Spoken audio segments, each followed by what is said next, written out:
IDTV మన ఉనికి మన వాణి. నవ్వుల తుఫాన్ సృష్టించాలన్నా, బాక్సాఫీస్ దగ్గర కలెక్షన్ల వర్షం కురిపించాలన్నా టాలీవుడ్లో ఇప్పుడు వినిపిస్తున్న ఏకైక పేరు అనిల్ రావిపూడి. మొదటి సినిమా పటాస్ నుంచి ఈ ఏడాది వచ్చిన మనశంకర్ వరప్రసాద్ గారు వరకు తన కెరీర్లో ఓటమి అనేది ఎరుగని ఏకైక కమర్షియల్ మాస్టర్ మైండ్ ఆయన. సర్లేరు నీకెవరు, F2, భగవంత్ కేసరి, సంక్రాంతికి వస్తున్నాం, ఇలా ఏ సినిమా చూసినా థియేటర్లో వినోదాల పంట పండించడమే ఆయన నైజం.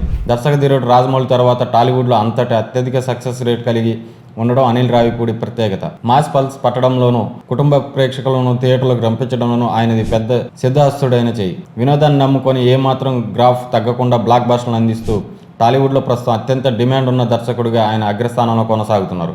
ప్రస్తుతం ఈ successful director victory Venkatesh, Nandamuri Kalyan Ram కాంబినేషన్లో భారీ మల్టీ స్టారర్ చిత్రాన్ని తెరకెక్కిస్తున్నారు.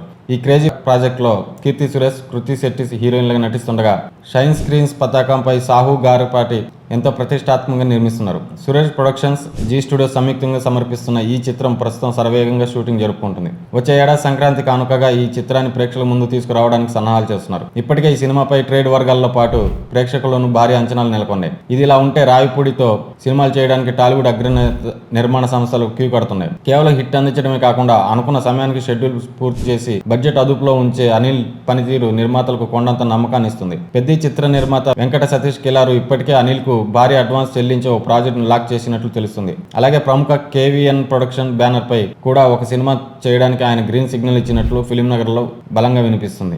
దీంతో పాటు మైత్రి మూవీ మేకర్స్ అధినేత నవీన్తో కూడా గత కొంతకాలంగా సంప్రదింపులు సాగుతున్నట్లు సమాచారం. ఇలా వెంకట సతీష్, మైత్రి మూవీ మేకర్స్, KVN ప్రొడక్షన్ వంటి ప్రతిష్టాత్మక బ్యానర్లు అనిల్ రావిపూడి కాల్ షీట్స్ కోసం పోటీ పడుతున్నాయి.